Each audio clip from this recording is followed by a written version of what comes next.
Salutations! Vous l'aurez certainement remarqué, mais sur ma chaîne, je ne teste pas tous les smartphones. En fait, je choisis vraiment ce que j'ai envie de tester. Quand j'ai créé cette chaîne, j'avais pas envie de faire un site d'actu vidéo, en quelque sorte. Je voulais parler de tout ce qui m'intéressait et de tout ce qui me passait par la tête en général. Et là, je vais vous parler d'un smartphone que j'attendais particulièrement, parce qu'il m'intrigue fortement, celui-là. Il s'agit du Pixel 3A.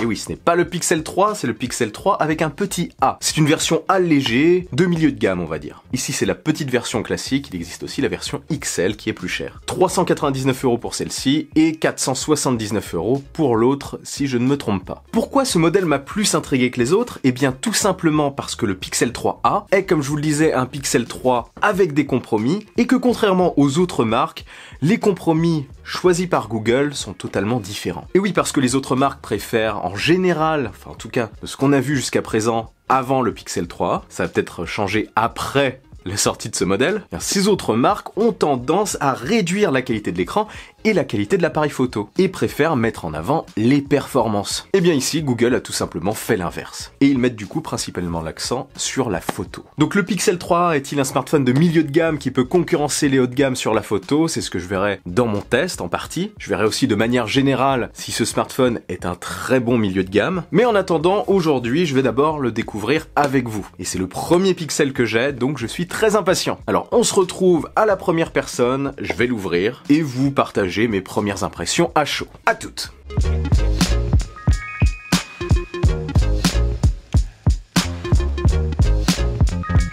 C'est parti! Et si on se la jouait plus épurée cette fois-ci? Parfait pour le modèle blanc, non? Bon, n'attendons plus, je vais l'ouvrir. Hop! Alors la boîte, elle est plus fine que les boîtes des autres smartphones que j'ai eu l'occasion de unboxer ces derniers temps, je trouve. Donc le logo Google...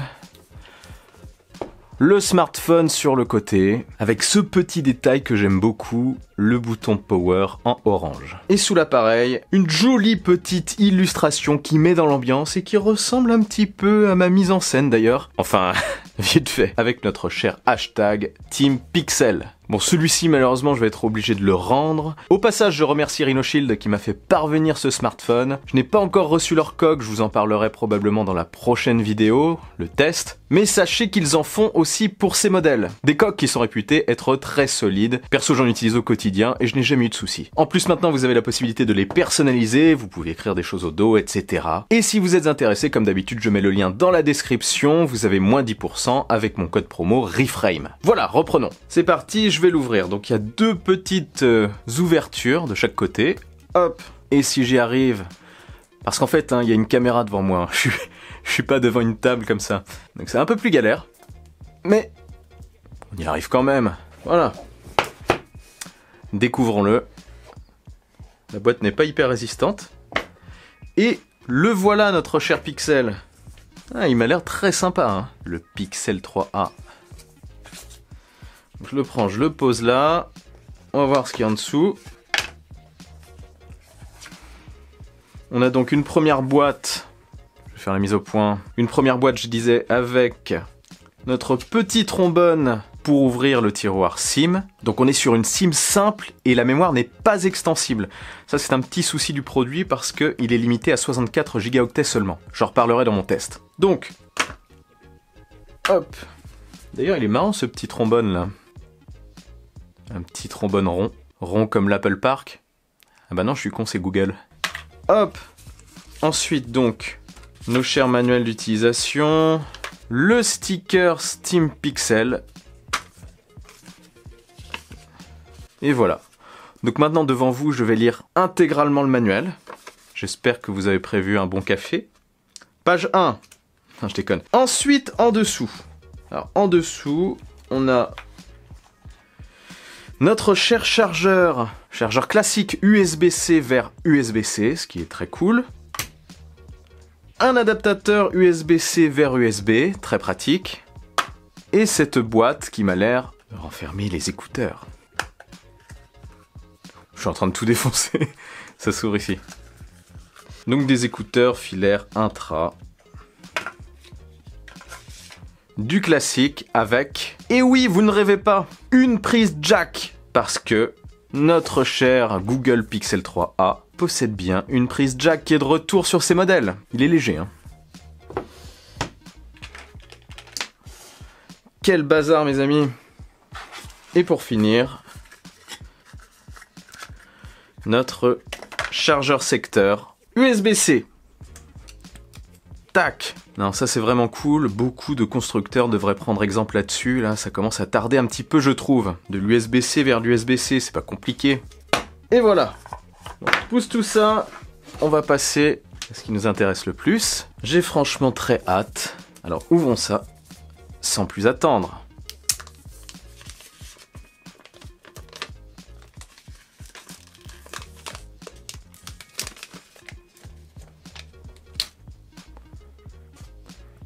Surprise, il est très sympa. Naturellement. Je m'attendais à une sensation plastique beaucoup plus importante, mais au final, il y a une partie qui est en plastique un peu brossé, un peu mat. Je sais pas si vous voyez à la lumière là. Et là, une partie brillante. Et là où on pose les mains, c'est plutôt agréable. Parce que oui, il est en plastique, c'est l'un des compromis faits justement par Google, un des compromis dont je vous parlais tout à l'heure. Les modèles haut de gamme sont en alu, ici on est retourné sur du plastique pour baisser le prix du produit forcément. On a le lecteur d'empreinte au dos, le capteur photo unique qui est censé être relativement proche de celui des Pixel 3 classiques. On a le flash, on a les boutons de volume qui sont très accessibles, très accessibles. Le bouton power, hop, j'allume le produit.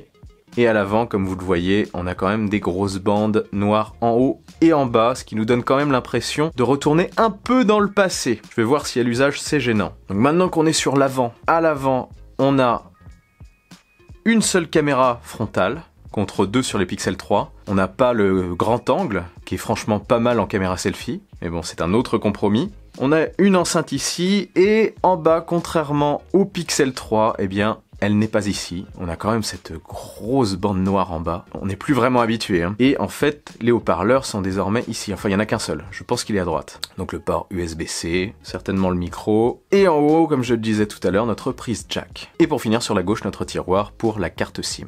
Voilà. Je le configure vite fait et on se retrouve dans un instant. Déjà, la première chose que je peux vous dire... j'arrête de parler. À toutes. Bon voilà, I'm back. Donc j'ai tout configuré. Déjà, première chose, le lecteur d'empreintes. Ça marche très vite. Il tombe sous le doigt. En même temps, vu le gabarit du produit, c'est pas étonnant. Je vais pas vous cacher que pendant la configuration, la bande noire m'a déjà quand même un petit peu dérangé. Hein. On est vraiment plus habitué.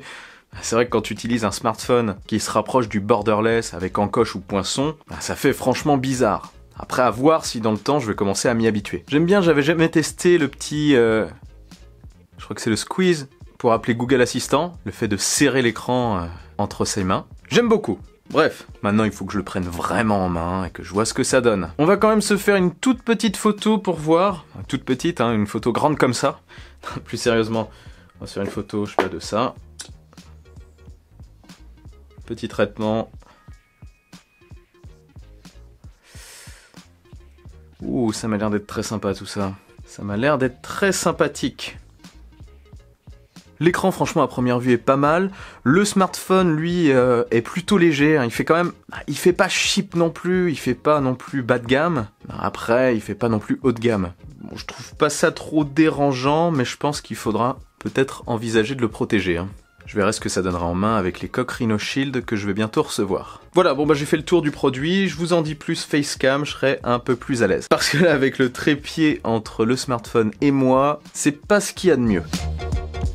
Donc me revoilà Facecam. Entre temps j'ai pu un petit peu le prendre en main.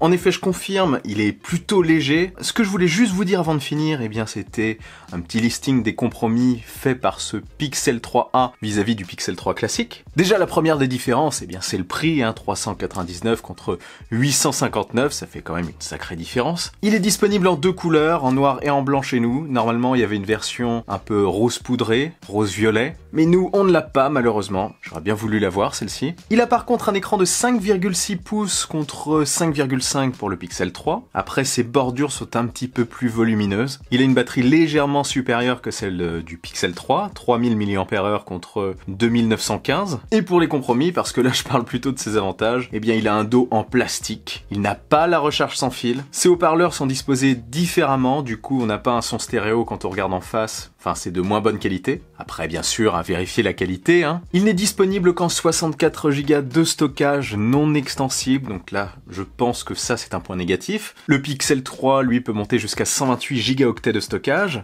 c'est déjà mieux. Et on a un stockage illimité par contre sur le service Google des photos et vidéos, en haute qualité par contre, alors que sur l'autre, sur le Pixel 3, eh bien c'est un stockage en qualité optimale, en qualité d'origine. Autre concession bien sûr, le processeur. On a un Snapdragon 670 qui est moins puissant donc. Le Pixel 3 lui a un 845, bien plus costaud. Sur les deux modèles sinon on a 4 Go de RAM. On a quand même apparemment la même caméra arrière. Après peut-être que c'est un petit peu en dessous que celle du Pixel 3 et du 3 XL, parce que le processeur est inférieur. Mais bon à mon avis ça envoie du lourd. Et comme je vous le disais tout à l'heure, on perd aussi la caméra frontale, on perd le grand angle en supplément de la caméra classique. C'est dommage mais bon, il faut bien faire quelques petits compromis. Sinon au change on gagne une prise jack pour ceux qui aiment le filaire. Voilà, c'est à peu près tout, je reviendrai dessus bien sûr plus en détail dans mon test, je vais le tester pendant quelques jours, et je vous dirai ce que j'en pense. De votre côté, dites-moi bien sûr si ce smartphone vous intéresse, ou si sa version plus grande, la version XL, vous intéresse. Posez-moi aussi vos questions en commentaire, j'essaierai d'y répondre dans la prochaine vidéo. En tout cas, je pense que vous êtes nombreux à vous intéresser à ce produit parce que j'avais fait un sondage sur la chaîne et il était arrivé en bonne position. Voilà, c'est tout pour moi. Si cette vidéo vous a plu et que vous voulez m'aider, partagez-la sans oublier le bon pouce en l'air qui claque. Pour ne rien louper, abonnez-vous à ma chaîne et activez la petite cloche des notifications.